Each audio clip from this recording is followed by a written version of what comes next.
Hey guys, welcome back. And today's video is going to be short, but I wanted to quickly clear up a few things that kept showing up in your comments about the black bar issue and the stretched resolution setup. Let's start with the band confusion because a lot of you have been getting the VAN5 or VAN7 error after using a stretched resolution and assuming it's some kind of punishment tied to that. And now you're probably wondering, wait, does changing my resolution actually get me banned? And the answer is no, that's a misconception because what's really happening in most VAN 7 cases is toxic or against the team behavior getting flagged during a match.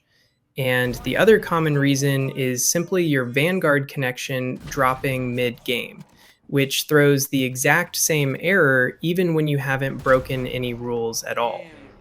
Now, coming to the actual black bars, I got a lot of comments suggesting that just increasing your resolution fixes it.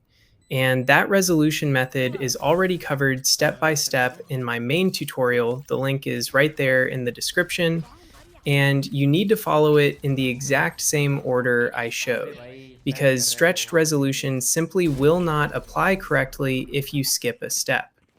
A few of you also said the fix stopped working on your end, so I went back and tested everything again as of today, and it's still working perfectly fine. My friends are still using it daily, and plenty of comments are confirming the same thing on their side.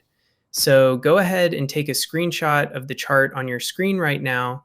If you're running a low-end PC or an older laptop, you can try the high stretch resolutions from the bottom section.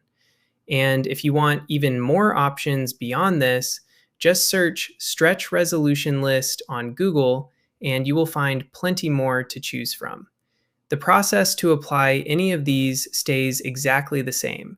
You replace the values in your config file and use those same numbers inside your NVIDIA settings. And if the exact resolution you are looking for isn't listed anywhere, you can always generate a custom one yourself. Just remember to set your in-game display mode to fill, and inside Nvidia Control Panel, set the scaling mode to full screen, because missing either one of these is exactly what brings the black bars right back. That's it for today. I just wanted to get these important points out quickly since the full detailed tutorial is already up. You will find the link pinned in the comments and in the description below. See you in the next video.